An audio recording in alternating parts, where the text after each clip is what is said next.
ئازیزان خۆشەویستان ئەمڕۆتان شاد و ئەم کاتتان باش جایش کرد لەگەڵ ئێوەی ئازیزانین من و هاوڕێ ئازیزم ڕەحمان حسێنزادە بۆ پێشکەشکردنی بەرنامەیەش تێ لە بەرنامەکانی دیالۆگ لەسەر پرسە گەرمەکان. ئەمڕۆ ڕۆژی 22 پێنجی 2025 بەرنامەی هەژدەهەمینی ئەڵقەی هەژدەهەمینی ئەم بەرنامەیەتان پێشکەشەکردن. کاتت باش هاوڕێ ڕەحمان ومێدوار باش بیت. زۆر سپاسم کاتی تۆش شاد و هیوادارم تۆش باش بیت. سڵاوم هەیە بۆ بینەران و بیسەرانمان فەرموو. زۆر چاکە. بەڵێ ئازیزان ئێمە هاوڕێ ڕەحمان دوو بەرنامەمان دوو بابەتمان هەڵبژاردوو بە بەرنامەکەی ئەمڕۆمان. یەکیشیان ئەم بابەتە بوو کە سەبارەت بە هەوڵی قڕکردن و لە ڕاستیە لە برسا کوشتنی خەڵکی غەزەیە. ئەوە نزیکەی ماوەی چەند مانگێکە ئەم پرۆسەیە بەردەوامە، بەڵام ئێستا ئیتر بە شێوەیەکی زۆر بڵین وەحشەتناک و جێگەی ترس و دڵەڕاوچێ پەرەیسەندووە و تەنانەت نەتەوە یەکگرتوەکانیش لە بەیاننامەیەکی خۆیان ڕایگەیاندووە کە هەزاران منداڵ لەبەر دەم هەڕەشەی لە برسامردنی ڕاستەقینە، یانی نەگەوەی کە بە مەجازی بڵین لە برسا ئەمرن، حقیقەتەن و بەڕاستی لە مەترسی لەبەر مەترسی ئەوەیان کە لە برسا بمرن. و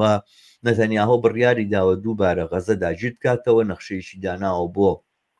کۆنتڕۆڵکردنی هەندێک جێگا، گوایە هەندێک جێگای تری داناوە بۆی کەوا خەڵکە مەدەنیەکانی بەرەو ئەوێ پاڵپێەوە بنێ. و نەخشەکە لەوە چێ سەرنجام نەخشەی پاکتاوکردنی ڕەگەزی بێ، بە معنای کەلیمە پاکتاوکردنی ڕەگەزی بێ. ئەم بابەتە هێندە بڵین کاریگەرە تەنانەت ئەوروپا سەرباری هەموو ئەو دووڕووی و یاخود لە ڕاستیە درۆزنیان سەبارەت بە پاراستنی مافەکانی مرۆڤ ئەوانە کە کاتێک گێت و مەسەلەکە دەرهەق غەزە باسەکرێەوەوانە ناچار بوون لێرە و لەوێ بەیاننامەی ناڕزایی دەربڕن، هەڕەشەی گوایە ئیقداماتەکەن، گوایە یەکێتی ئەوروپا بەنیازە سزا لەسەر ئیسرائیل سەپێنێ بڕیارنامە یاخو پەیماننامەیەکێ کە تەمەنی 25 ساڵە قەرار وایە ئیلغا بکرێتەوە و بڕیار وایە بەشێک لە وڵاتەکان ڕێگا بگرن لەوەی کەواچەک و تەقەمەنی چیتر بەرەو ئیسرائیل بچێ، لەوانە ئیسپانیا خەریکە هەنگاویشی لەم بابەتە هەڵەگرێ. بە جۆرە لە جۆرەکان هەستەکەی کە دۆخەکە لە ڕادە بە دەرمەترسیدارە و کەسانێک ئەوروپا بناسین کە ئێمە متابعیانەکەی نوانە زانین بەشێک ممکنە بۆ شانی خۆخاڵیکردن بێ لە تاوانێکە خەریکە لە غەزەیە بەڕێواچێ. لە ڕاستیە ئەمەی کەی بینین لە غەزەیە هەڕەشەیەک و مەترسیەکە بۆ سەرجەم بەشەریەت، یعنی جاران لە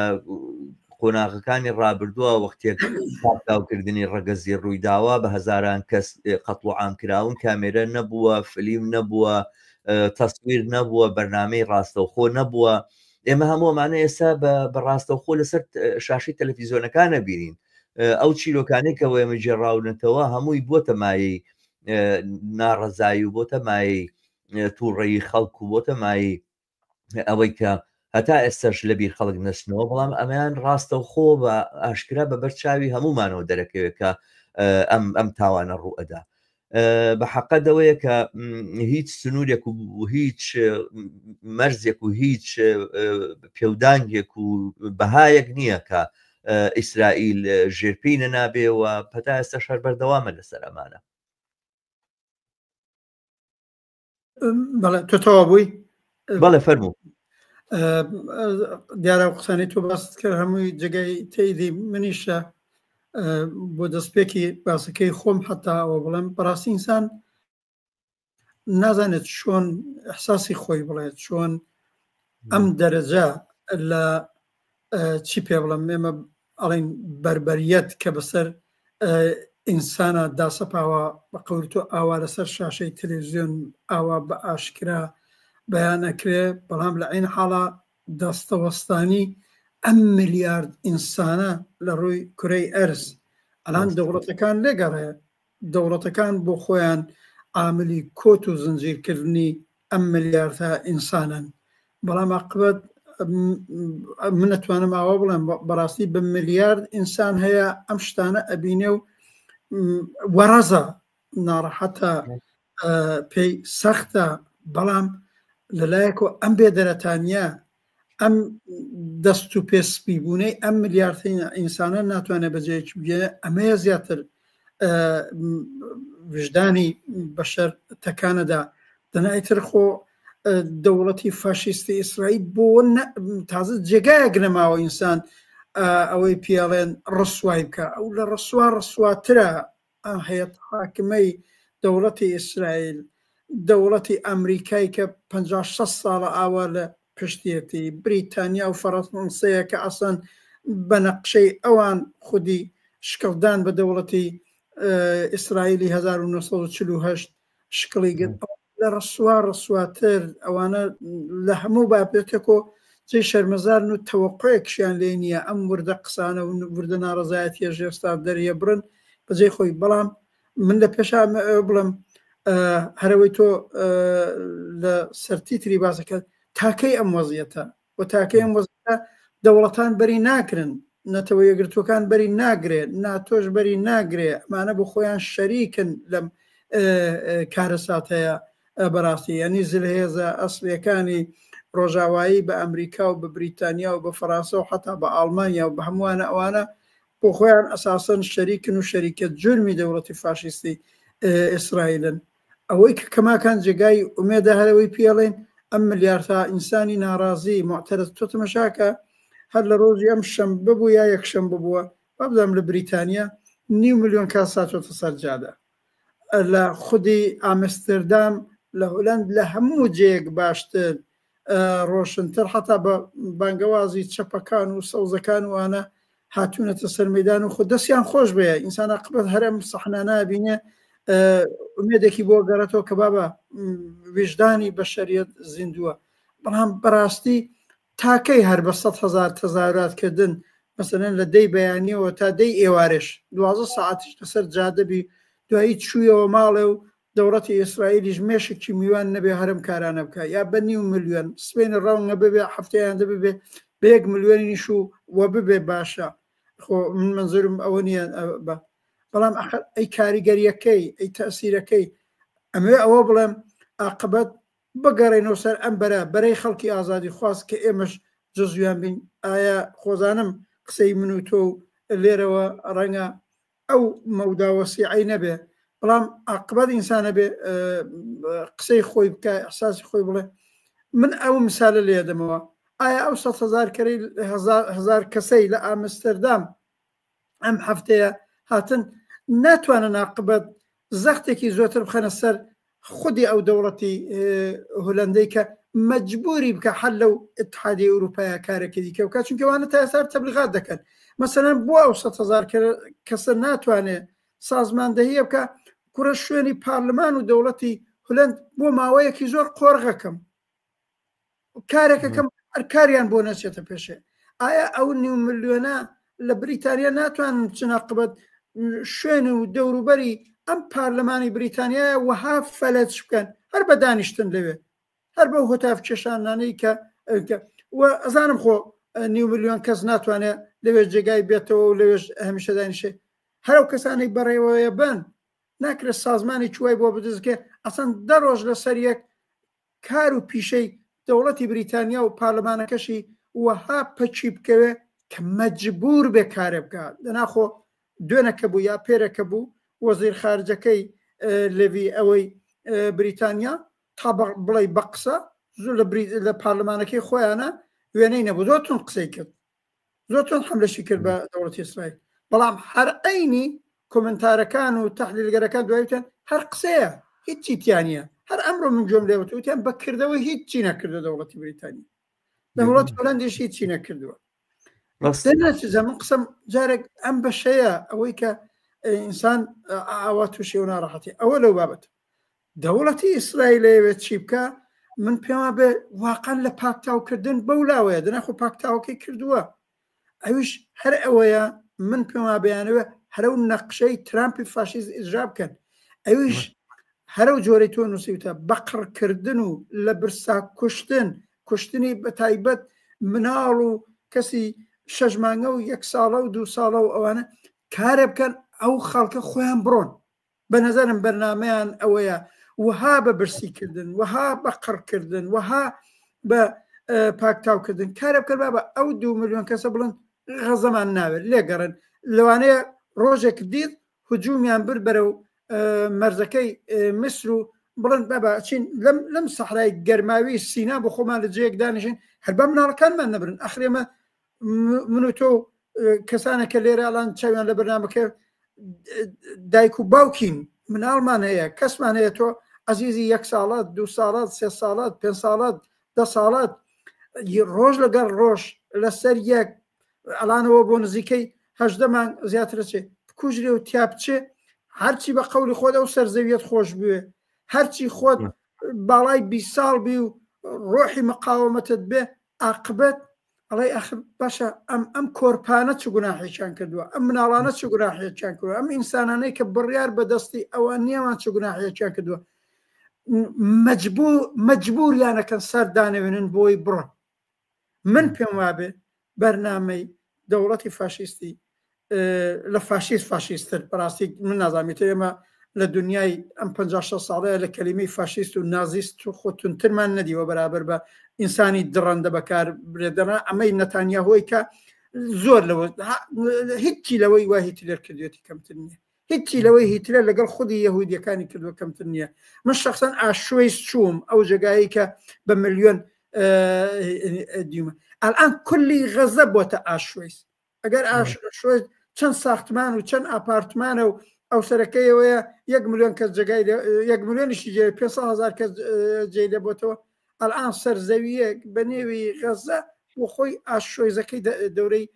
هیتلێرە بۆ 2 ملیۆن ئینسان ویان لێ کردووە. هەموو شتێک کە دژی ئینسان بێڵان لەوێ مەوجودە بۆمبە شەڕە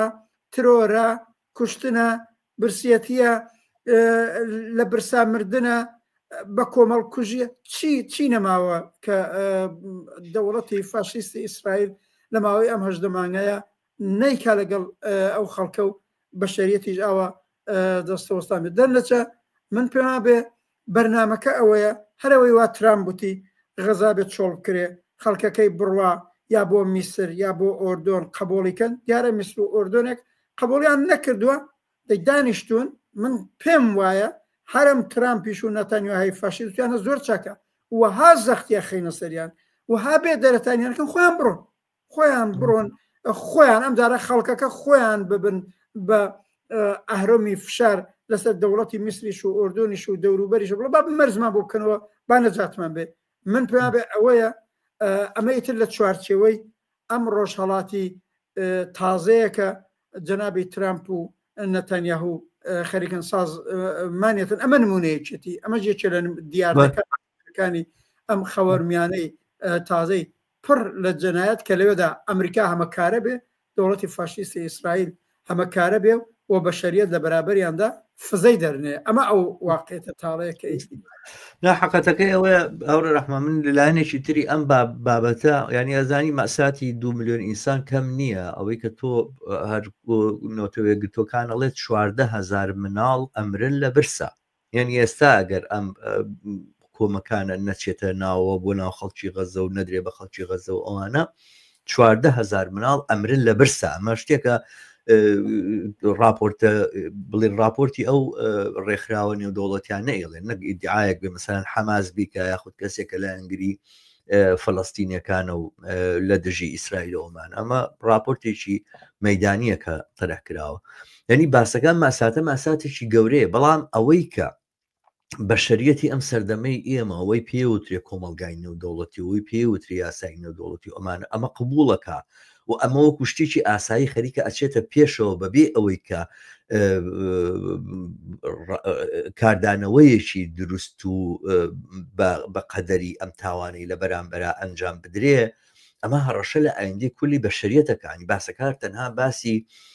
فەڵەستین و باسی خەڵکی فەڵەستین و خەڵکی موسڵمان و خۆر هەڵاتی ناوەڕاست و ئەوانە نییە ئەما بێتە سابقەیەک بۆ سەر تاسەری دنیا ینی ئەگەر ئیسرائیل بتوانێت ئەنجکارێکی وا ئەنجام بدا و ئەوانە ئەمریکا لە ئەمریکای لاتین بۆ نتوانێت دەوڵەتەکانی ئەمریکای لاتین بۆ نتوانێت دیژە خەڵکەکانی خۆیان ئەنجامی بن لە ئەفریقیا بۆ نەکرێ ئەنجام بدرێ خود لە خودی ئەوروپا بۆ نەکرێ ئەنجام بدرێ بە تایبەت کە ئیسرائیل بەپێی ئەو بڵین ئیدعاانی کە کراوە ئەمانە بە بەشێک لە سیستەمی لیبرالی غەربی کە گوایە مافەکانی مرۆڤیتیا پارێزراوە و ڕێز لێ گیراوە و گوایە دیموکراسیە و خەڵک ئەتوانێت دەنگدا و ئەمانە بەمە حساب بکرێ ینی ئەمە سابقەیەکی خەتەرناکە بۆ تەواوی بەشەریەت تەواوی ئینسانێت لە دەست ئەماتوانێ لە ئایندەیە ڕۆژگارێکی تاریک ببینێ. لەلایەکی ترەوە من شتێکە سەرنجی ڕاکێشام خودی دەوڵەتی ئیسرائیلە یا خودی کۆمەلگای ئیسرائیلە ینی ئەم خەڵکە کە خۆیان قوربانی پاکتاوکردنیی ڕەگەزی لەم بابەتە بوون خۆیان قوربانی جینۆسایدێک بوون خۆیان قوربانی ئەوە بوون کە خراونەتە ئەو کوورەی ئینسان سووتانەوە مناڵ و پیر و گەورە ئەوانە لێ دەرنەکردوون هەمویان قەتڵوعام کردوون و ئەوانە ئێستا بە بەرچاوی خۆیانەوە لەودی و سنوورەکەەوە و نێ کەس بۆیان بجێڕێتەوە خەڵک ئەتوانێت لەسەر تەلەڤیزیۆن ئەمانە ببینێ لە حاڵەتێکی لەم بابەتانەیە و ئەمانە ئەم کۆمەلگایە بێدەنگی ئەم کۆمەلگایە بە بڕای من سوالێکە بۆ من دروستە بێ ئایا ئەم کۆمەلگای نەخۆش نەکەوتوو بە فاشیزم ئەخر ئەکرێتەوە مشتەمایەک چەند ملیۆن ئینسانی تایە ئەوانە لە پەنا لە کەنار دەستەوە لە چەند کیلۆمەتر مەسەلەن 10 کیلۆمەترێک ئەولاتە و خەڵک ئاوە قەتڵ ئامەکرێ و ئەوانە و داهزار ژیانی خۆت ئاسایی بژیت و بەسەر جادە و بانا بڕۆیت و ئەوانە و لێگەڕی بە ناوی تو ئەم تاوانە بکرێ ینی من لە بابەت و باسەکانی ڕابردووە سەبارەت بە ئیسرائیل لە میشە وتراوە کە ئیسرائیل گوایە دەوڵەتی دروست کردو و تازە ئەبێ بژی و ئەوانە بەڵام ئەم جۆرە هەلومەرجەکە هاتۆتە پێشەوە لە ڕاستیا پرسیاری گەورە لەسەر خودی ئەم دامەزراوە پێک هاتەیە دروستەکە ینی کۆمەلگایەکی بەشەری ئینسانی چۆنی ئەتوانێ تەحملی ئەم ناڕەواییە بکا بە ناویەوە ئەنجام بدرێەوەوانە ینی مەسەلەن هەموو خەڵکی کوردستان بە حەق باسیەوەکەن وەختێک گەمە ئەنفال کرای 1970 مەل لێ ئەنفال کراوە ئەوانە هیچ نەمان بینی حیزبێکی ناسراوی عەرەب زمان لە دنیای عەرەبا بێتە مەیدان و بڵێ ئەم ئەنفالە بۆ کرا ناشە ئەمە نزیکەی 40 ساڵێک لەمە بەربووە ئەم بەسەلەن موچینە وەسایلەکانی پێگەیشتن و ئەوانەوانە بوو بێ هەواڵ گوتراوە ئینکار کراوە عێراق خستوێتە سەر ئێران خستوێتە سەر عێراق ئەنوا و ئەشکال بڕووبیانوی لەم بابەتە هێنراوەتەوە ئەوانە ئێستا ئیتر هیچ بڕووبیانی یەکنیەوە ئەمە ئێمە لایڤ لەسەر تەلەڤیزیۆن ئەیبینین کە چۆنی نێو ڕۆژانە ڕووداوێک ڕوویدا کە بەڕاستی جێگای سەرسوڕمانێکی گەورەیە لە کاتی زیندە بە چاڵکردنی کۆمەڵێک لە ئەو کەسانەی کە لە بڵێن دەستگا فریاکەوتنەکانە کارەکەن و ئەوانە خۆیان و ئیسعافەکانیان بە بیلدۆزەر خراونەتە ژێرگڵەوە ئەم ڕووداوە لەبەر چاوی دوو کەسان ڕوویداوە یەکێکیان مناڵێکی 12 ساڵە یەکێکتریشیان پیاوێکی بەتەمەنە کە چاوی بەستراوەتەوە ئەوەی کە ئەم ڕووداوەی ژێڕاوەتەوە باسی کردو ئەوانە ئەم پیاوە بەتەمەنەیە کە لە زمانی مناڵەکەەوە لەگەڵ لە تەنیژ مناڵەکەمەوە دانیشت بووم مناڵەکەم ئەم قسانی بۆ باس کرد بوو پێی وتم و ئەمانە و بە هەموو تەفاسیلەکانی باس کردو تەمان دواتر کە چوونەتە سەر ڕووداوەکە و بینیوانە تەواوی قسەی مناڵەکە هەمی ڕاست بووە لەم ڕۆژانەی ڕابست 4 ڕۆژ لەمەوە پێش ئەو مناڵە 12 ساڵە لە عملیەیەکی سەربازیە لەلایەن ئەرتەشی بڵێن سوپای ئیسرائیلەوە ئیختیالەکرێت لە کاتی ماسیگرتنایە خۆی و باوشی ڕۆیشتون ماسی بگرن لە برسا و ئەوانە لە دەریایە تەقیان لێکەنەوەوانە لە ناو بڵێن لە پیاوەکە ناکوژێ بەڵام ئەو مناڵە 12 ساڵا کوژێت چونکە شایەت حاڵ بۆ بەسەر ئەم تاوانە گەورەیەوە یعنی ئەمە مەسلەیەک نییە کە ئیتر ئینسان خۆی بتوانێت لێ دەرباسکە وەختێک فلیمەکان یاخو وەختێک ڕووداوی کەشفکردنی مەسایلەکانە نیشانی ئیسرائیلدا و ئیسرائیل دانی پیاناوە لەواچی هەڵەمان کردبێ ینی ئەمانە هینە کۆمەلگایەک ئەمە بە بەرچاوی خۆی و ئەبینێ ئەمە ئەبینێ بەڵام نازوڵێ لە بەرامبەریە لا ێزالیش قسە لەسەرەوەیە بۆچی ناتەنیا هۆکارێک ناکە زیندانیەکان و یاخود ڕاهینەکانی ئێمە بەربدرێ بەبێ ئەوەی قسە لەسەر قسەیەک لەسەر ئەوە بێم کۆمەلگایە دیارە حتمما ئینسانی پێشکەوت و خواز و چەپۆوانی تایە خۆ پیشاندانیشیان کردو لا ێزالیش بەردەوامن ینی خەڵکی بەدیانە جوو یاخودەوەی کەسەر بەجوونەوەوانە هەم لە ناو ئیسرائیل لە دەرەوەی ئیسرائیل تایەتی کە خۆ پیشاندانەکات و ناڕزایی دەرێ بڕێ ئەوانە بەڵام نابێ بە دیاردا یعنی تۆ نایبینی لە ناو ئیسرائیلە ئەم کۆمەلگای ڕابۆستێت سەر پێ بڵێ بەسەیتر کۆتایی پێبێنن تاوانێک کە کردوتانە 50,000 60,000 ئینسانتان ئاوا لێ کرد لە ماوەی ئەم ماوەکەمەیە سەدان هەزارتان کە لە پارچە کرد خەڵکتان برسی و ئاوارە کرد نەخۆشیتان بڵاو کردەوە هەموو سنوورێکتان بەزان کۆتایی پێبێنن ئەمە نابیسترێ و ئەمە نیشانی ئەدا بە بڕوای من کە ئەم کیانە ئەم دەوڵەتە یعنی توانیوێتی کۆمەلگاکەی خۆشی نەخۆش بخە فاشیزم نەخۆشیەکە وەختێک دەسەڵات بە هەموو شێوازێک تەبلیغات و بە بەردەوامی ئەیڵێتەوە توانێت کۆمەلگا نەخۆشخە مەسەڵەن چۆن ێستا لە تورکیا بوونە لە 170 خەڵک ڕاپرسیان کردووە لەسەرم پرۆسی ئاشتی ئەڵێن چیوان لە 170 خەڵک لە تورکیا وتوانە بەدڵمان نییە پرۆسەیەکی ئاشتی کە کۆتایی بە کوشتارە هێنێتەوە ئەمان لە 170 خەڵک گەڵێ کارێکی باش نیە پرسیارن لەسەرداناوە ئەمانە لە هەمان کاتە لە ئیسرائیلە کە وەختێک ئەمە نبینی ئەکەویتەوە گومانەوە کە چۆن دەوڵەت ئەتوانێت لە ڕاستیە کۆمەلگا بەلاڕێابەیە و ئەو شتێک کە ئەوچێت دەوڵەتی ئیسرائیل دەوڵەتێکی دیموکراتە و یاخود بنەمایەکی دیموکراسی هەمانە بە بڕوای من زۆر زیاتر لە جارانە بێ بخێتە ژێر پرسیارەوە ببێ بە گومان بەڕاستی لە لای هەمووان دووبارە باسەکەمان لایەنی جورا و جۆری هەیە با من هەر لەم قسەی ئاخرەوە بڵم ئەوەی دەوڵەتی فاشیستی ئیسرائیل ئەیکاوە فاشیزمێکی ڕوود و بێپەردەیە قسەی تیانە بەڵام هەوە ئەینی دەوڵەتی دموکراتیکەکەی ئەمە بۆ بینەر و بیسە دموکراسی ئێستا ئەوەیە دموکراسی 100 ساڵەوە پێش نییە نامەوێت باسەکەمان بچێ بەداوە لە جێترا ئەگە کرا بەرنمەیەدانی نەسەن دموکراسی بۆ لەگەڵ ئازادی لە نظر ئێمەوە فەرقیە ئاینی ئەم فاشیزمە بێدەربەس و ڕوت و ئۆریانەکە ئەڵێ ئەمە ئاینی دەوڵەتی دموکراتیکی ئیسرائیلە دەوڵەتی دموکراتیک چییە بازی پارلمانیە و بە انتخابات و حزبی ئەم حزبە لە بەرابەر ئەو حزبیترە بۆ نێو خۆیان بۆ معادلاتی خۆیان بەڵێ من ئەڵم ئەمە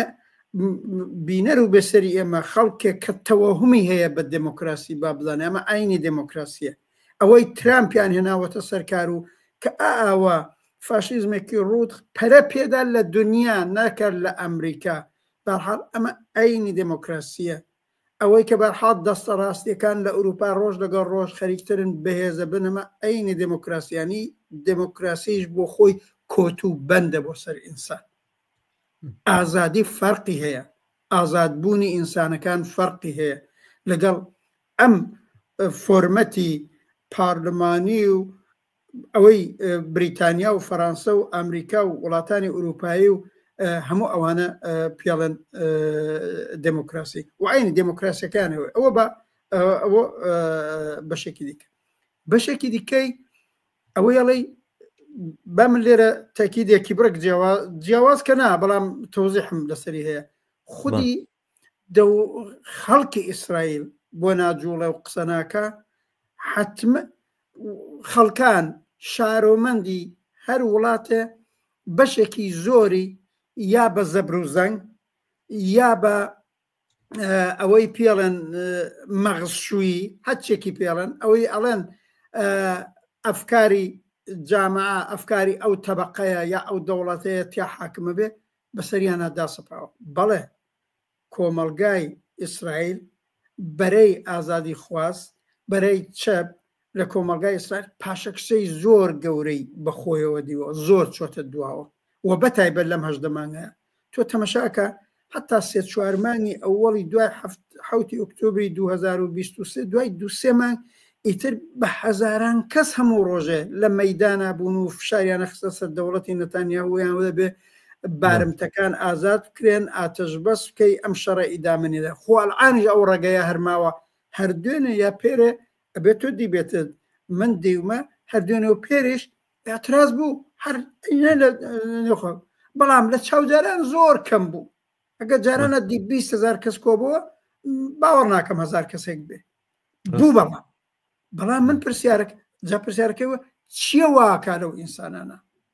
چنە و بۆچوونێک چنە و تەفەکرێت چنە و سیاسەتێک ئاخرێ خۆ هەمووی زەبروزەنگ نییە خۆ شارومەندی ئیسرائیلی لەسەرەوەی تەزاورات بکەن وەکو عەرەبستان نین وەکو ئێرانی جمهوری ئیسلامیش نین لە پەستا لانی کەم ئەوان بخاتە زیندان ناتوانێت ئەو فشار بۆ ئەوانی دێنێ ئەگەرەتەوە بەسەر ئەو ئەفکارە دژی ئینسانیی کە پەرەی پێدەنەوەی بەنە مێشکی و ئینسانانەوە کە بە نەزەرم لە دووشە دەوڵاتر نییە مەسەب و ناسیۆنالیسم من پرسیارەکەمەوەیە ئەی خەڵکی میسر ئاوا بینن بۆ ناجوڵان ئەو جۆرەی پێویست بێ ڕەنگە حتممە تەزاوراتایە بۆ من زۆر خەڵکی میسر عربستانی سعودیە و خەڵکی عربستانی سعودیە لەو پەنادەستەوە ئیدعای دوو دەوڵەتیشەکە جەنابی بن سەلمان ئەو خەڵکی ئەوێ بۆ ناجوڵن لە خودی ئوردون بۆ ناجوڵن لە وڵاتانی عەرەبی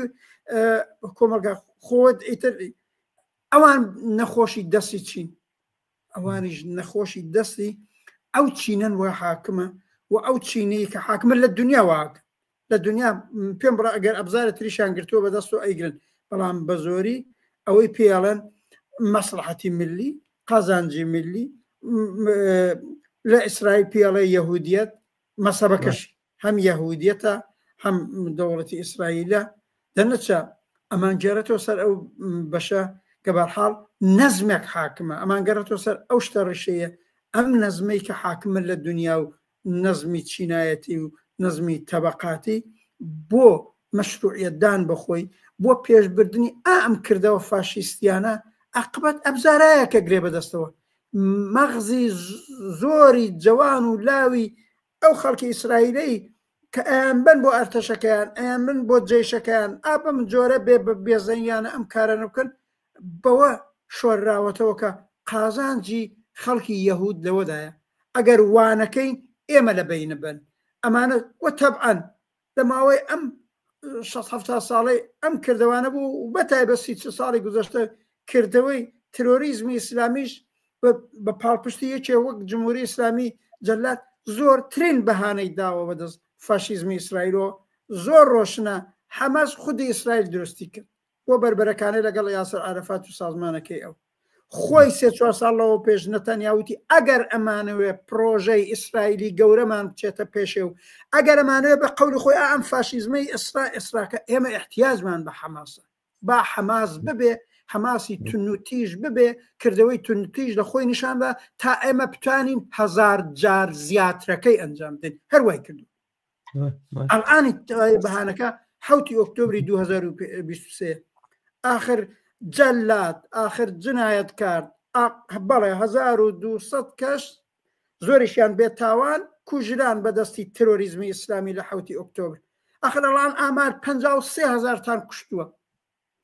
هەر ئەو 53,000 تازەم 500 کەسە ئەم 3-4 ڕۆژەی لەسەر نییە من 4 ڕۆژەوە پێش 53,000کەم ئیسوالان بۆ بە 54,000 کەس وەڵام قسە ئەوەیە 14,000 مناڵ لە برسا بمرن هەر بە تەوجیهی ئەوەی ملەتی یەهود لە ڕۆژی 7 ئۆکتۆبر کەوتە ژێر زەختی ترۆریزمی ئیسلامی لە دوو تەرەف دەنەچە هاوڕە شەماڵ دیارە ئێمە ئەلان بەشی خۆمان ئەحساس و تووڕەی خۆمان دەرەبڕین حەقمانە بەشێک بە سەهمی خۆیان حەولە دەین وشیاردەریە بکەین ئاگەهەیەک پەخش بکرێتەوە علەتی ئەم وەزیەتە بەس بکرێ دنیا بەدەست نەزمی حاکمەوە کە نەزمی سەرمایەداریە کە قالبەکەی کە بە ناوی دموکراسی دەرخواردی خەڵکە درێ کە بە ناوی ملت دەرخواردی خەڵکە درێ کە بە ناوی مەسەب دەرخوا ئاخر 70 ڕۆژ لەوە پێش دیمان پاپی تازیان انتخاب کردو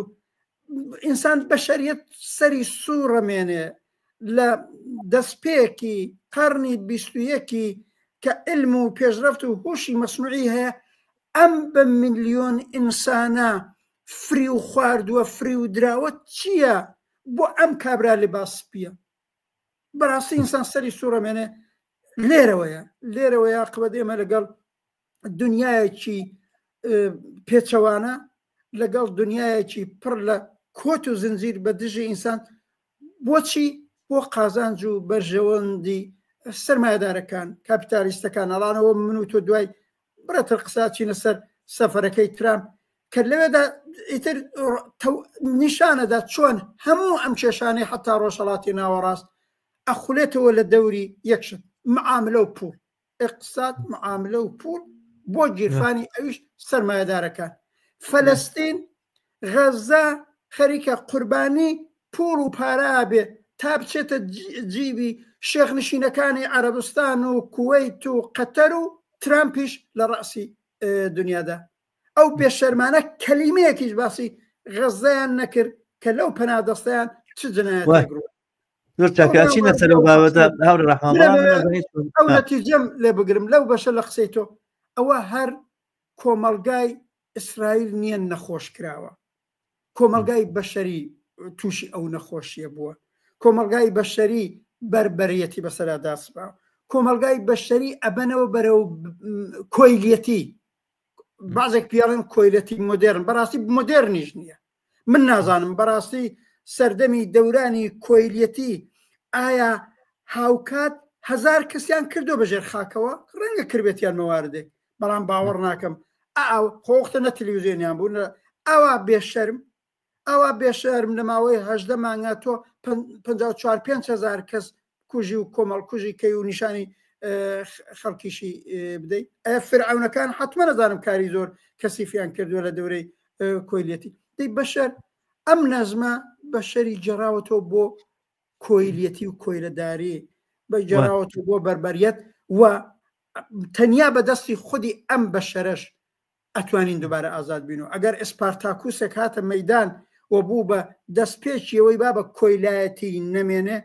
دەیجا بەشەری ئازادی خواست بەرەی ئازادی خواست کە من و تۆش جزوین ئەبێت جۆرەتر کار بکەین ئەبێت شتێکی دیکە بکەین ئەبێت تەکانێکی دیکە بخورێ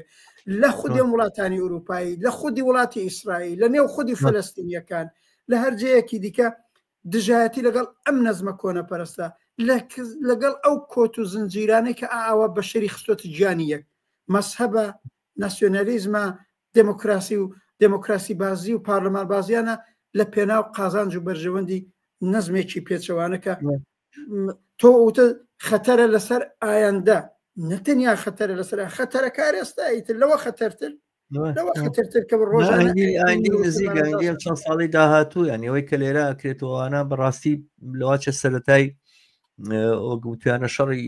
شەڕێکی جیهانی و گەوری ماڵێرانکرد و دنیاوێرانکرد بێ زای چۆن هاوڕە ڕەحمە من لەسەرم بابەتە کە بازێتە سەر دیموکراسیەوەوانە مجموعە شت هەن بە دیموکراسی و لیچێنراون و ئەوانە یەکێک لەوانە ئەوەی ئازادی دەربڕین ینی خەڵک ئێستا لە میسر و لە سعودیە لە کاتی لە ڕاپەڕینەکانەوەی پیان وتر بەهاری عەربی و هەمانە کەسێکاتە سەر جادە بە تاقی تەنیا خۆپیشاندانی کرد ئێستا تۆ چەند دیوتەوەوانە کە سوکاریشی هەر ئەوەنە لەو کاتەوە هەر دیار نەما یەک هات دەرکەوت تقریبا هەمووی دەدەقە بوو لەسەر جادە شعاریشی بەرز کرد دەوانەی تر دیار نەما سعودیە لە سەفارەتی وڵاتی خۆی لە وڵاتێکی ترا کەسێکی هێنا خستێناو تێزا بۆ توانیەوە کەس ئێستا ئێسقانەکانیشی نەدۆزیەوە هەر پارچەیەک یعنی پارچەیەک لە لەشیشی دیار نەما کردی بە ئاو فڕەیە پێما بێ بەشێکڵێن خستوانتە ناو ناوی زێرابەوە پاژەوەی کە توانویانەتەوەوانە ئەمە سعودیە وڵاتێکی لەم بابەتەیە لە سای سعودیە خەڵک ئازادی دەربڕینی نییە لە میسرا خۆسیسیە کەسێک بێتە سەرجادەوەوانە خۆپیشاندان بکە وچینە کە سوکاریشی زەرمەد بن نەک بە تەنها خۆی ئەوانە وڵاتە عەرەبیەکان ئەغلبیان وان لە ئوردونا مزاراتی گەورە کراوە ئەم ئەخیرە پەلاماری داوانە بە ناوی ئیخوان مسلمینەوە هەموو ئەوانەی کەوا لەگەڵ ئەم جوڵانەیە بوو گوایە خەریکن سەواریخ دروستەکەن و نازارم ڕۆکێت دروستەکەن و ئەیدەن بە حەماس و ئەوانە هەمویانی دەست بەسەر کردو زەربەی لێداون و ئانا ئیسرائیل وەکو هۆڵەندا وایە بۆ هۆڵەندا ئەتوانێت 100,000 کەس لە لاهی کۆکاتۆ لە بەرامبەری هینا بۆ لە ئیسرائیلا خەڵک کۆ نابێتەوە بەڕاستی باسەکە نایەتە سەرەوەی دیموکراسی هەر ئاوایە من قوبوڵ مەکە دیموکراسی معنای ئازادی نیە بەڵام لەگەڵ دیموکراسیە کە لە غەربا هەیە لێرە لە وڵاتەیە هەیە ئێمە ئازادی دەربڕینمان هەیە ئازادی ئەوەمان هەیە لانی کەم بڵێن ئەم شتە قوبوڵ ناکەین ئەم شتەمە لە دژی ئەمەین ئەم تەسەڕوفەی فڵانە سەرۆ کردی و ئەوانە ناڕەوایە نالەبارە تاوانە جەریمەیە ئەمە لێستا تۆ لەسەر تاسەری ئەمریکا ئەیبینی لە هەر شوێنێکاکە بە جۆرە لە جۆرەکان ئازادی دەربڕین هەیە بە هەزاران خەڵک ئەبینی لە سەرجادە ناڕزایی دەرەبڕن لە ئیسرائیلە کە ئەمە نابینی باسەکە لەسەرەوە نیە دیموکراسی هەر ئاوایە نەخێر ئەم سیستەمە و ئەم نیظامە لەسەر بنەمای فاشیزمێک پێک هاتەوە دروست بووە و ئەم کۆمەلگایە کە دامەزراوە لە سەرمانە من ناڵم کۆمەلگای ئیسرائیلی بێ لە بین بچەو لە ناوچێ دیارە حتمما بوو بە وڵات و بوو دەوڵەت خۆشمان بوو ترشمان بێەوە وڵاتەوە لەوێ هەیە بەڵام ئەم کیانە و ئەمەی کە پێسە پێوترێ ئیسرائیل ئەمە شتێک وەکو ئەپارتای دوایە چۆن ئەپارتایدی جنوبی ئەفریقا ئاڵوگۆڕی بەسەرا هاتوو ئەوانە ئەمەش لە ئیسرائیل بێ ئاڵوگۆڕی بەسەرابێ حتاکو ئەگەر دەوڵەتی فەڵەستینیش بەڕستنی بناسێ و دوو دەوڵەتیش هەلبێت و خەڵکی فەڵەستینیش لەو شوێنانی کە هەن لە کەناری خۆرئا و لە غەزە و ئەمانە لەم بەڵاو موسیبەتە ڕزگاریان بێت و ئەمانە سەرنجام بە خاتری ئەو خەڵکی کە لەناو خودی ئیسرائیلژین ئەبێ ئەم دەسەڵاتی ئیسرائیل ئاڵوگۆڕی بەسەرا بێ و لەسەر بنەمایشی تازە و نوێ نەک لەسەر بنەمای باشتربوونی جوو لە هەرچی بنیادەمی سەرزەوی هەیە دام بەزری و دروست بێ ئەگەر ئەم سیستەمە لەسەر ئەم بنەمایە دروست نەبووە ئەوانە خەڵکیی فراوانتر و زۆرترە هاتە سەرجادە دانیشتن ناڕزاییان دەرەبڕی لە بەرامبەر ئەم قەت و ئامەیە کە بەناوێنەوە ئەکرێ ئەمە باسەکەیە سەبارەت بە مۆزوعی تریش مەسەلەن ئەوەی کە ئەمڕۆ لە دنیای ئەنجامەدرێ کارێکی کردووە ینی ئێستا ناتانیاهۆ و ئەم فاشیزمە پێی وایە کە ئەمە بە قازانجی جووەکە ینی ئەمە ئەم فاشیزمە بە جۆرێک خەڵکی وەکتۆ باس کرد تەخدید کردووە کە واقعەتەکان نابینن دوێنێ شەو ینی شەوی ڕابردوو لە ئەمریکا کەسێک هەستاوە هەر بە دروشمی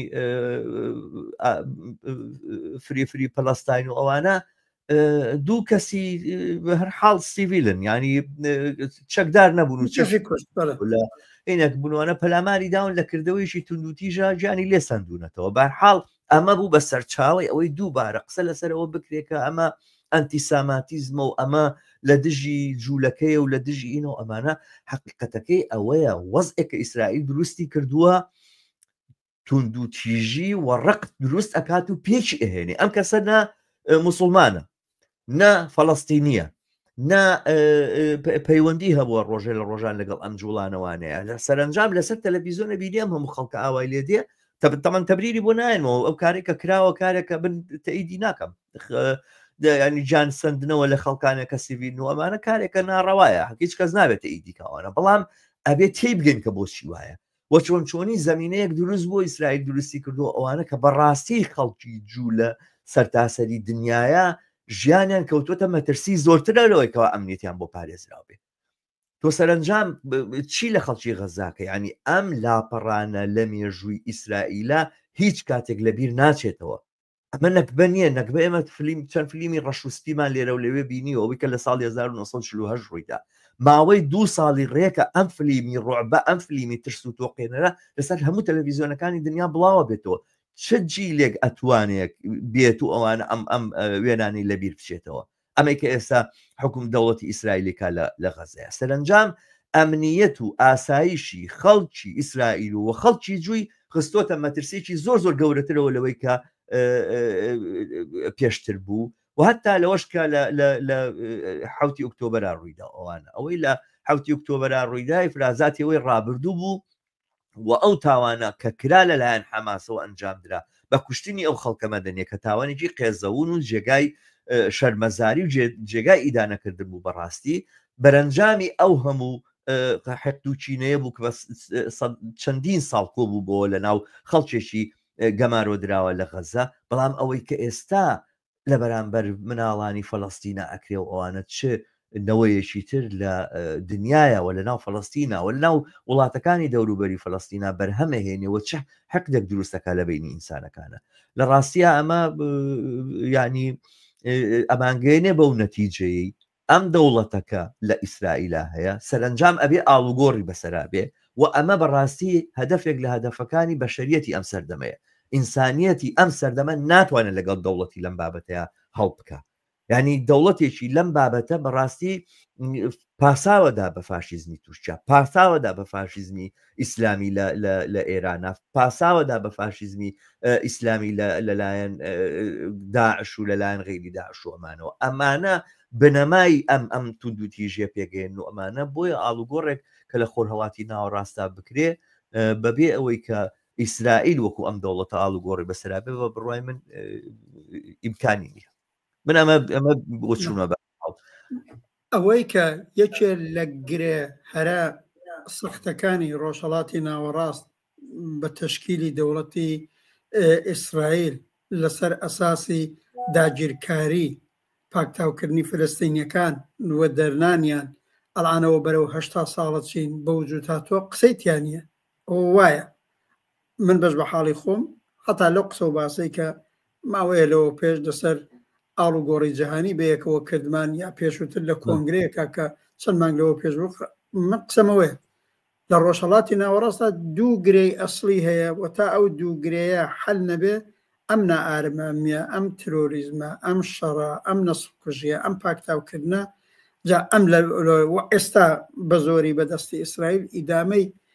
ئەبێ یەکیانەوێت تا قەزەی فەلەستین حەل نەبێ تا قەزەی فەلەستین جوابێکی عادڵانە جگای ڕەزامەندی لانیکەم بەشی هەرە زۆری ئەو خەڵکە پەیدا نەکرێ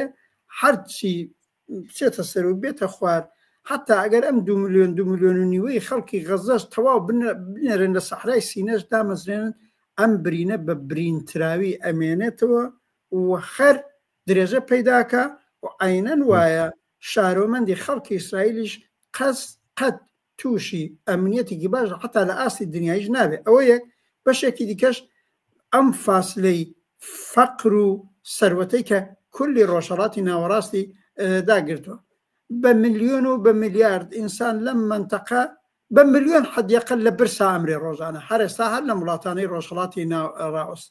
لە ئێران و عێراق و نەزانم ئەفغانستان و تاگاتە بەنگلادش و تا دێتەوە وڵاتانی عەرەبی و تا دێتەوە خودێەوە تا غەزە و فەلەستین لەو لەشەوە سەروەت و سامانە کە نمونونەکەی ماندی لە 4-5 ڕۆژی پێشوو لە قەتەر و لە عەرەبستان و لە ئیمارات و ئانا کە چۆن پێشکەشی حتا ترامپی فاشیز دەکرێت خۆ مەزومێ بڵم معلومە ئەم کێشە هەیە و معلومە گرێوگۆڵێکی ئەسڵی 80 ساڵی ڕابردوو بەڵێ تشکیلی دەوڵەتی ئیسرائیل بەم شکڵەیە منیش پێم وابێ ئەخوات ئەو خەڵکی یەهود زمانەی ئەوێنەش حەقیان بووە دەوڵەتێکیان بێ و دەوڵەتیشان تشکیل داوە و بە زۆرملی زۆر شوێنیشان داگیر کردووە من و تۆ خۆ بەڕسمیێتە ناسین دەوڵەتی ئیسرائیلیش بێ لە پەنای بە حقوقێکی بەرابەر دەوڵەتی فەلەستینیش بێ و ئەم کێشەیە تەواو بە قەراردادی ئۆسلۆ قەرار بوو بێرە منجەر بێ بەڵام بارها قسەمان لێ کردووە هەرم نەتانیاهوی دەستی ڕاستی لە ساڵی 95 هاتە سەرکار ئەوەڵین پرۆژەی ئەوە بوو ئەو حتا ئەو قەراردادە نیوە و نیوە چڵەی ئۆسلوەکە تێک بداوە تێکیشیدا و بۆ ئەوەش پارتنەری بوو کۆمەک کنەندەی بوو لەلایەنی فەلەستینەکان حەمەس و جەهاد بوو هەر بۆیە ئەو حەمەس و جەهادی لە حەمەس و جەهادی پێ هاوتای تری خۆیەتی تا ئەو کات یاسەر عەرەفات و دوایەکەی مەحموود عەبازی زۆر هیچ و پوژەگەر لەم نەپرسی بەڵام دەرنەچێت ئەفراتیەکانی دوو تەرەفی ئەم قەزێ وایان کردووە دیارە بە زۆری سەهمی دەوڵەتی ئیسرائیل قابلی مقایسە نییە فاشیزمی حاکم لە ئیسرائیل قابلی مقایسە نیە لەگەڵ حتا ترۆریزمی ئیسلامێک ئەسڵ وجودی کێشەی فەلەستین و وجودی ئەم داگیرکاری و زۆرداری و فاشیزمی ئیسرائیل بوو بە بنەمای ئەوەی ڕۆژهەڵاتی ناوەڕاست تووشی جیرۆدەی ئیسلامی سیاسی بێت لەم نەپرسی ئەسڵ ترۆریزمی ئیسلامی و ئیسلامی سیاسی لەوە نانەخوا جمهوری ئیسلامی 40 ساڵە بەشێک لەوە نانەخوا اتفاقن کردەوەکانشێ دەنچێت لەوەدا تەردیدێک نییە هاوڕە شەماڵ باری دموکراسیەکەشی خۆ لە نێو خۆی وڵاتی ئیسرائیلە لەسەر تەزاوراتکردن خەڵک ناخەنە زیندانەوە تەزاوراتیان نەکرد من قسەکەم وەیە بۆ تەزاوراتەکانی 6 مانگ لەوە پێش بەقووەتر بوون بەهێزتر بوون خۆ زاهیرەن ئەڵان بەرحازی نظامی و ئیسرائیلە دەست باڵای پەیدا کردووە ئیسرائیلە پێشڕەوی کردووە ئەگەر یەکمانگی ئەوەڵ دوومانگی ئەوەڵ حەمەس و ئەوان هێشتا موشکیانە خست و حزب الله هەموو ڕۆژێ موشک بارانیا کرد خۆ ئەوانە نەماوە ئەی بۆ بە قەولی تۆ ئەو کۆمەلگایان نەخۆشتر کراوە زیاتر سەری لانیکەم سەری دانەواندووە بۆ پرۆژەکانی فاشیزمی نەتانیاهو دقیقاً بە دەلیلەوەی ئەم فاشیزمی ئەرتەشەکەی و دەوڵەتی ئیسرائیل بە نەزەری خۆی بەرحازی نظامی پێشڕەوی کردووە و ئەو خەڵکە فریوەدا جا بەم جۆرە ئەمنیەتیان زیاتر کردووە ئەوە نییە حزب اللهیان فەلەج کردووە ئەوە نییە حەمەسیان فەلەج کردووە ئەم عرقی ملیە ئەم ئەحساسی نەتەوەیە ئەم ئەحساسی مەسەبیە پێچەوانەیە مشکی ئەو ئینسانانەی خواردو لە جاراندا هاوە وادیارە ڕاستەکە نەتانیاهو ڕازەکە ئەوە نییە ئەو کابرایی حزب الله نێوی چی بوو حەسەن نەسڕڵڵای کوشت ئەوە نییە ئیسماعیل هەنیەی لەبین بێت ئەوە نییە ئەمانەی زەلیل و داماو کردووە ئەوەیە ئەوە ئەبێ بگۆڕدرێ ئەنی مەزورمە عینان ئازادی خودی خەڵکی ڕۆژهەڵاتی ناوەڕاست لە گرەوی ئەوەدایە کولی ئەم ڕەوتە پێچەوانانەی کە هەن ڕەوتی فاشیزمی ئیسرائیل فاشیزمی حاکم لەوێ متەکی بەم تەعەسوبی ملیە بەم تەعەسوبی مەسەبیە لەم لاشەوە لە مقابلیە دەقیقەن ئیسلام و تروریزمی ئیسلامیەک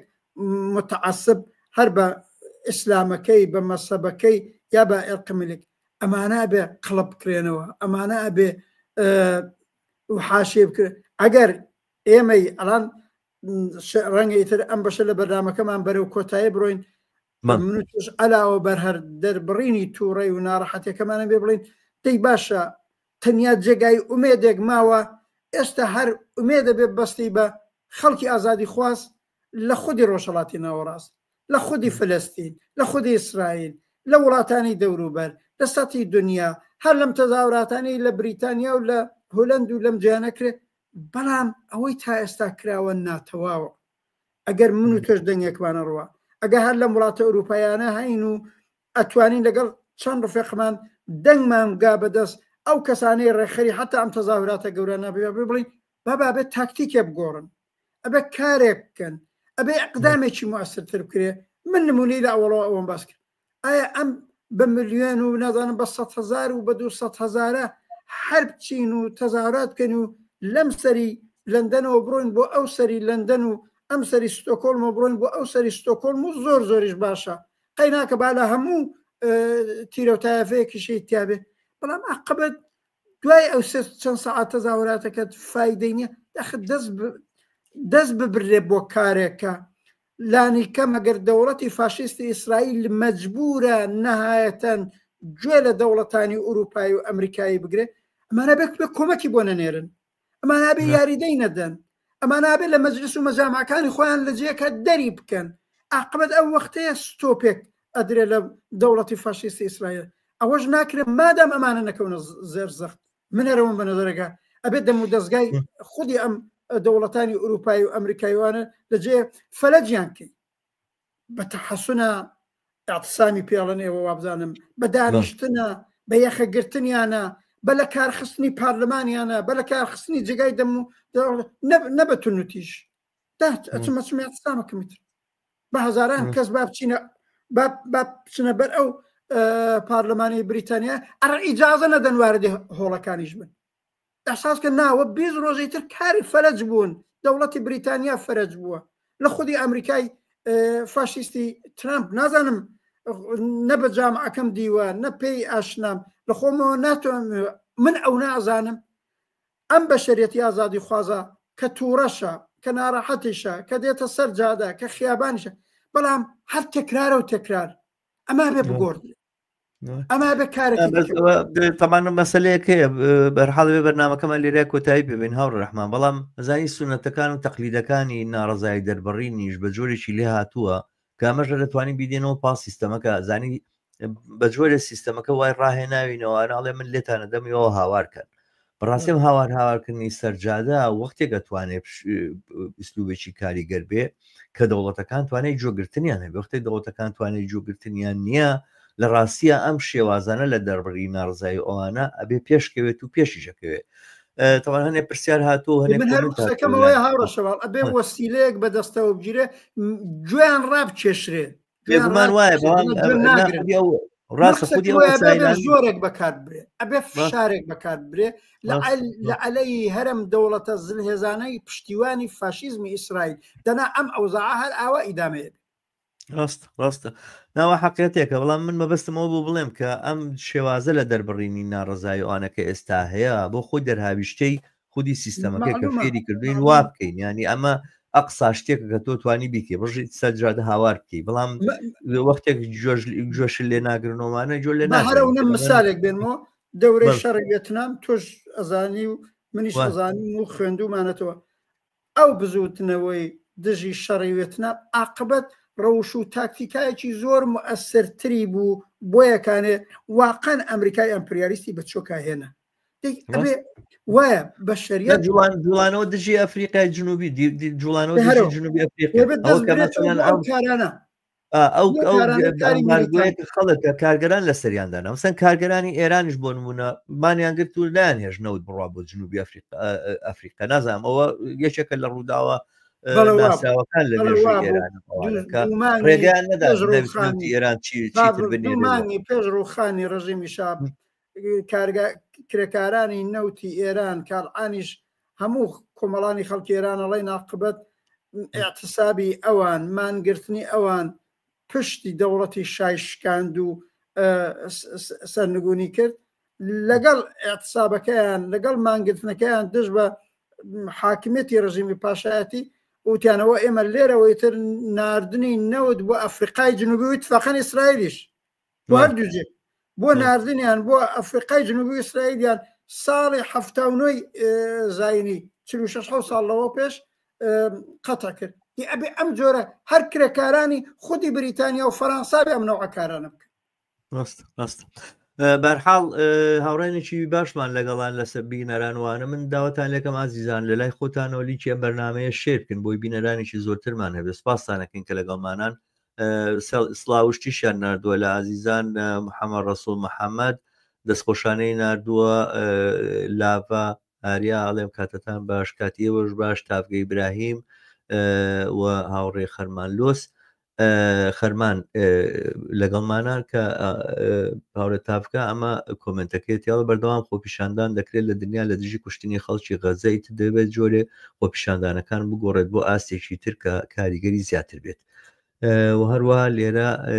هاوڕێ خەرمان ئەڵێ ئایا هیچ کات بەقەت ئێستا زوڵم و زۆرداری لە ڕۆژهەڵاتی ناوەندی زیادی نەکردو ئایا بۆ هیچ نەتەوەیەک هیچ بەرهەڵستکارێکی ئەو تۆنیە کە جێگای ئومێد بێت حەل چییە بەرحاڵ بە ڕستقە هەڵسکاری هەیە بەڵام معلومە کە بەو بەرجەستەیە نییە کە دەربکەوێت و ئەوانە من بەڕاستی لێرە شەمەیە سەرنج بۆ شتێک ڕابشێشم و ئەوانە یەکێک لە وڵاتانەی کە هیچ خۆپیشاندانێکی تیانەکراوە بۆ فەڵەستین و ئەوان و خەڵداهاتون سەرجادار عەرەبستانی سعودی نییە عێراقی و کوردستانیشە عێراق بە دەرەجاتێک لە بەغایە کراوە بەڵام کوردستان سەر تاپای هەرێمی کوردستان هەتا ئێستا من نەمبینی یەشێک لەو ئەحزابانێک کە بخۆیان بە چەپ و بە کۆمونیست دەزانن دەنەفەر کۆکەنەوە چوار ڕسمی غەزا وەک ئەوەی کە دیفاعکردن لە غەزە تاوان بێ گوناح بێ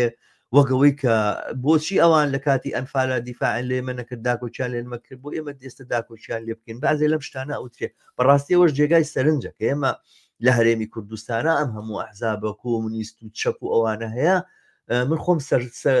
بەلامەوە جێگەی سەرسوڵمانە کە تا ئێستا 10 نەفەر ناتوانانی بە چوار ڕسمەوە بێنە سەرجادە بڵێن ئەم کوشتارە ڕاگرن ئەم ناو کوژێ ڕاگرن ئەمڕۆ مناڵی فەڵەستینیە کوژێ سبێنە مناڵی ئێمەژە کوژێ خەڵگەڵێن تەواو بۆ فەڵەستین ڕەوابوو بکرێ بۆچی بۆ ئێوە ڕەوانیە کەسێک ناتوانێت بەم دیدەوە بەم معنا ئینسانەوە بێ لە سەرجادە بڵێ بەسە لە برسا کوشتنی مناڵ دەیان هەزار نا 100 نەفەر نا 20 نەفەر نییە حیزبێک نییە لە کوردستانە 20 ئەندام و چالاگوانی هەبێتوانە بیتوانە بێنتە سەرجادە ناڕزایی دەربڕێ ڕاستی بۆ من جێگەی سەرسوڵمانە